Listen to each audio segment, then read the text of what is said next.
வணக்கம் ஃப்ரெண்ட்ஸ். இப்போ நம்ம என்ன பார்க்க போகிறோம் அப்படின்னா 12th காமர்ஸு அதில் பார்த்திங்கன்னா மேலாண்மையின் அடிப்படை கருத்துக்கள் பற்றி பார்க்க போகிறோம்.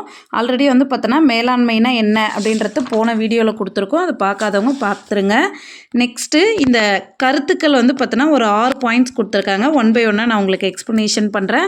பாயிண்ட் நம்பர் 1 என்ன கொடுத்துருக்காங்க அப்படின்னா அறிவின் தொகுப்பு, பாடி ஆஃப் நாலேஜ்னு கொடுத்துருக்காங்க.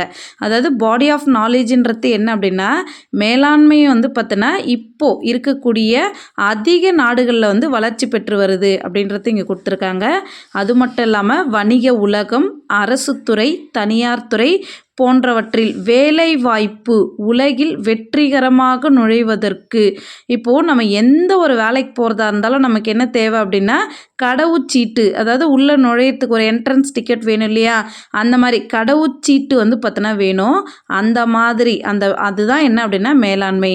அப்போது வணிகத்துறையாக இருந்தாலும் சரி, அரசு துறையாக இருந்தாலும் சரி, தனியார் துறையாக இருந்தாலும் சரி, நம்ம உள்ளே போனோம் அப்படின்னா நமக்கு கடவுச்சீட்டாக இருக்கக்கூடியது எது அப்படின்னா மேலாண்மை தான். மேலாண்மை இல்லாமல் நம்மளால் என்ன பண்ண முடியாது, இது எதுலையுமே நுழைய முடியாது அப்படின்றத இங்கே கொடுத்துருக்காங்க.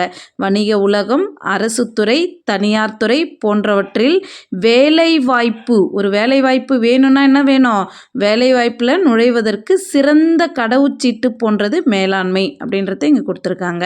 நெக்ஸ்ட்டு செகண்ட் பாயிண்ட்டு, இது ஒரு 2 மார்க் கொஷின்ஸ்லையுமே கேட்டிருக்காங்க. கொஞ்சம் நல்லா பார்த்துக்கோங்க. இப்போ செகண்ட் பாயிண்ட் என்ன கேட்டிருக்காங்க, மேலாண்மை கருவிகள், மேனேஜ்மெண்ட் டூல்ஸ்னால் என்ன அப்படின்னு கேட்டிருக்காங்க. இப்போ கணக்கியல், வணிக சட்டங்கள், உளவியல், புள்ளியியல், பொருளியல், தரவு செயலாக்கம், இது எல்லாமே என்ன அப்படின்னா மேனேஜ்மெண்ட்டோட டூல்ஸ், மேலாண்மை கருவிகள். இதை நம்ம எக்ஸாம் பாயிண்ட் ஆஃப் 1 by 1 கணக்கியல் ஃபஸ்ட் பாயிண்ட்டு, வணிக சட்டங்கள் செகண்ட் பாயிண்ட்டு, உளவியல் தேர்ட் பாயிண்ட்டு, புள்ளியியல் பொருளியல் அந்த மாதிரி 1 by 1 எழுதுகிறப்போ நமக்கு மார்க்கு ஸ்கோர் ஆகும். நெக்ஸ்ட்டு பாருங்கள், பாயிண்ட் நம்பர் 3 தனி பாடப்பிரிவு, செப்பரேட் டிசிப்ளைன், அதாவது பல்வேறு பல்கலைக்கழகங்களாக இருந்தாலும் சரி, உயர் கல்வி நிறுவனங்களாக இருந்தாலும் சரி, இந்த மேலாண்மை கல்வியை அங்கீகரிச்சிருக்கு அப்படின்னு சொல்கிறாங்க. தனி பாடப்பிரிவாக அங்கீகரிச்சிருக்காங்க.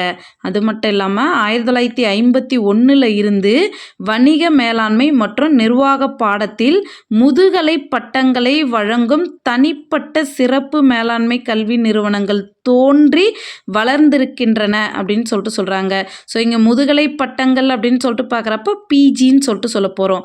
ஓகேங்களா. நெக்ஸ்ட்டு ஏற்றுமதி மேலாண்மை, ஆள்சார் மேலாண்மை, உற்பத்தி மேலாண்மை, சந்தை மேலாண்மை, நிதி மேலாண்மை, இந்த மாதிரி பார்த்தோன்னா பாடப்பிரிவுகள் ஒவ்வொன்றுத்துக்கும் சிறப்பு பாடப்பிரிவுகள் பார்த்தோன்னா அமைச்சிருக்காங்க. அப்போ இதுதான் என்னன்னு சொல்கிறாங்க அப்படின்னா தனி பாடப்பிரிவு. இப்போ ஏற்றுமதி மேலாண்மைன்றது நமக்கு தெரியும், ஒரு பொருளை ஏற்றுமதி பண்ணுறோம், இறக்குமதி பண்ணுறோம், இதை பற்றியெல்லாம் அதில் சொல்லியிருப்பாங்க. ஆள்சார் மேலாண்மைன்றது நமக்கு தெரியும், ஆள்சார் பற்றி நம்ம படிச்சிருப்போம்.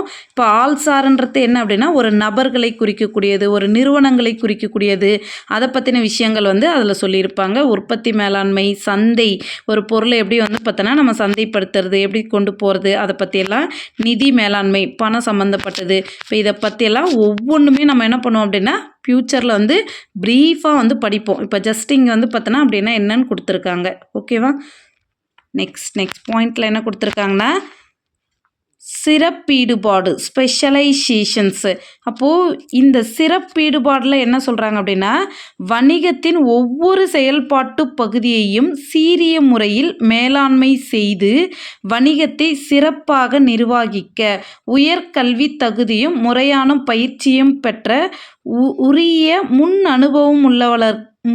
அனுபவம் உள்ளவர்களை தேர்ந்தெடுத்து பணியமர்த்த வேண்டும். அதாவது இப்போ நம்ம ஒரு ஜாப் போகிறோம் அப்படின்னா நம்ம என்ன பண்ணுவாங்க, எல்லாரையும் எடுத்துருவோமா, எடுக்க மாட்டோம். அப்போது right person to the right job, இந்த ஜாபுக்கு இந்த நபர் தான் பார்த்தோன்னா ஓகே அப்படின்றது நமக்கு தெரியும். அப்போ அந்த முன் அனுபவம் உள்ளவர்களை பார்த்தோன்னா வச்சு யார் எந்த கல்வி தகுதியில் இருக்கிறாங்க, இதுக்கு பார்த்தோன்னா அவங்க சரிப்பட்டு வருவாங்க வரமாட்டாங்கன்ற பண்ணுறத தெரிஞ்சு அப்போ அந்த சிறப்பீடுபாடு உள்ளவர்கள் இப்போ ஃபார் எக்ஸாம்பிள் நம்ம ஸ்டூடெண்ட் கூட என்ன பண்ணுவாங்க அப்படின்னா நிறைய பேர் என்ன பண்ணுவாங்க, மேம் நான் அக்கௌண்ட்ஸ் சூப்பராக போடுவேன் மேம், மேம் நான் காமர்ஸ் சூப்பராக படிப்பேன் மேம், இப்படிலாம் நிறைய பேர் இருப்பாங்க இல்லையா.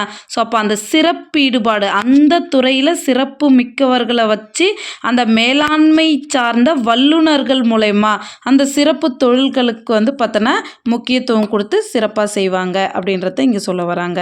நெக்ஸ்ட்டு நடத்தை விதி. நடத்தை விதியில் வந்து பார்த்தோன்னா கோட் ஆஃப் கண்டக்ட் அப்படின்னு சொல்லிட்டு சொல்கிறாங்க.